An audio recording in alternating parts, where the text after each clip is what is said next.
Hey everyone, this is Pastor Kevin. And Pastor Deirdre Solomon. And while we're home quarantined, we came up with an idea to do something called Family Talk. And we've been married for about 7 years. We're not experts in any form or fashion, but we've learned a few things about how we can thrive as a family. It's actually been 8 years, hasn't it? It's gonna be 8 years, yeah. See, we're still figuring it out. But we also have a 4-year-old little guy, Gideon, and a 2-year-old this July, the 19, Cara. And so we wanted to talk about family, marriage, parenting, finances, and a couple other things. So we thought for the very first topic, we are going to talk about what makes a marriage wonderful. Yes, the keys to a great marriage. And the very first one that we're going to talk about is emotional intimacy. So emotional intimacy is really just being able to be vulnerable with each other, to share your heart with the other person, to share your deepest desires, your feelings, your hopes, and your dreams.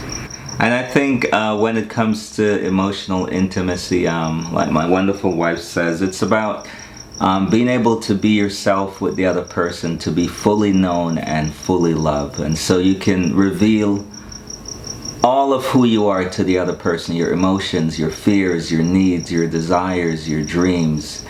And you can be fully known, and you know that your spouse will still love you. You're able to be fully naked and unashamed. And that would be emotionally. Yes. So, when I think about our relationship, I think about what really drew me to you.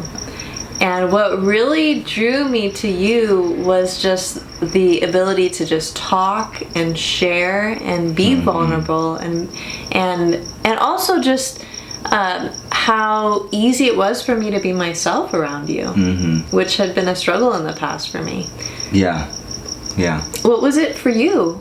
What did you find that really drew you to me? I can cite a lot of things. You had a way of really building me up. You shared just a lot of words of affirmation that made me feel like I was amazing and awesome, and I am. But it was just great to have someone who really affirmed me and uplifted me. And I'm like, man, this is someone I could see myself sharing life with. So this is really what emotional intimacy is about. It's about being willing to just open up and be vulnerable with someone else. It's being able to talk and to share your deepest feelings and desires. It's to be affirmed by the other person. And it's really a atmosphere of trust and an atmosphere of safety for the other person to share their emotions and their feelings. Yes. And what would you say are some ways to build emotional intimacy?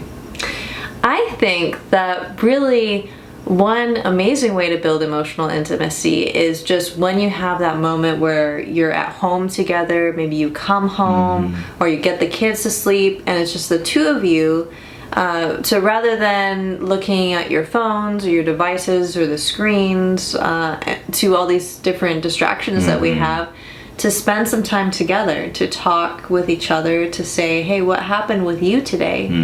What were things that excited you about your day, things that frustrated you about your day? And I'd like to hear from you how you're doing. And I like how you said also it's basically like having a daily check-in sometimes when we're so busy. Maybe not right now, but typically you have kids, you have work, you have meals, you just kind of pass each other by. But it's the time where you can have a check-in where you see, like Deirdre said, how your partner is doing, and to be emotionally honest and vulnerable about where you are. And really, it takes courage to be vulnerable. Yeah. Sometimes it's hard, depending on our past, our wounds, our fears, to really open up and be vulnerable with our spouse.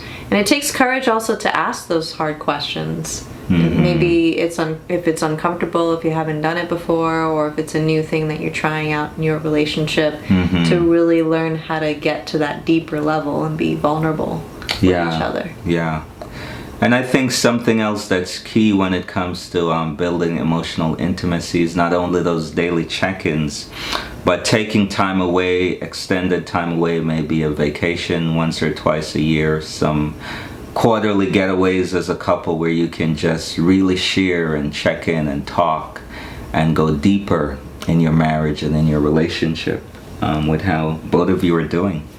And this is something that we like to do. Yes. We love, for every year for an anniversary, it's a big deal for us to go away and to really check in with each other. How was the last year of our marriage? What were the upsides and the downsides and the struggles that we faced individually and together? What are the joys that we have to celebrate in our relationship? And so I think this is something so important, annually, quarterly. And also date nights.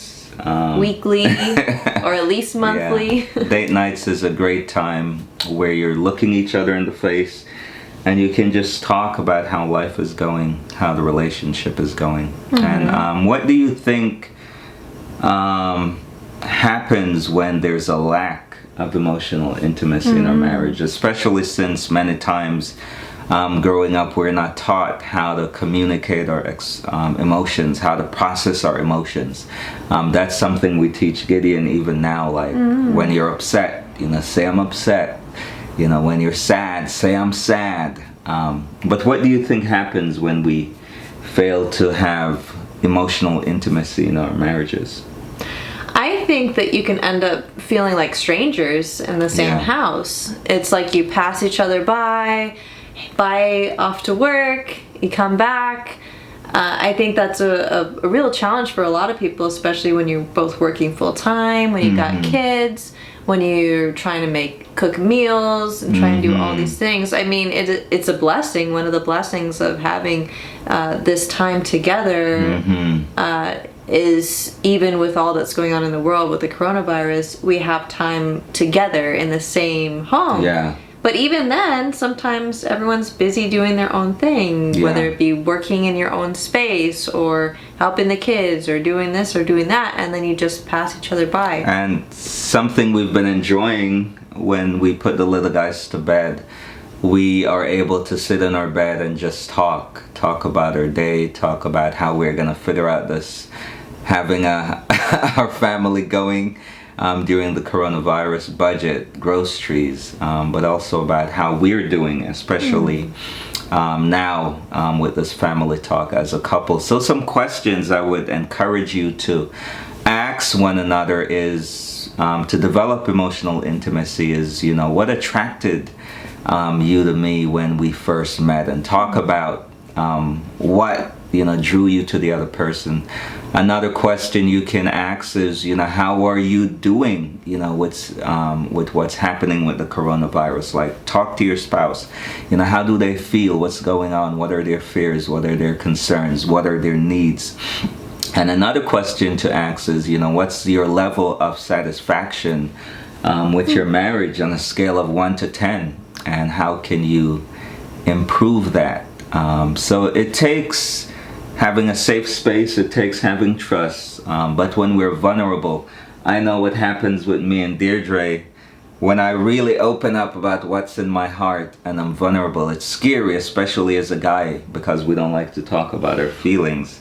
But when I open up and she listens, or when she opens up and I listens, it brings us so much closer together. And so if we want to be really close and tight in our marriage, it's important for us to be open. Any last words? Well, I'm excited about this family talk, and I just want to say we're not experts. We don't have it all together. We're still learning and growing. Yes. But we are so excited to be on this journey with you and all in this together to learn how to really grow and deepen the level of intimacy in our marriage in all these different areas, including emotional intimacy. So as we go, maybe in the comment sections, you want to answer the question, what are some things you do in order to build emotional intimacy in your marriage? Well, thank you so much for joining us for our family talk. We hope to do this weekly. If you have some topics you would like us to talk about as it relates to family, just type it in the comment sections and we'd love to tackle it. Love you all. Remember, you are loved and there is hope. Bye. God bless.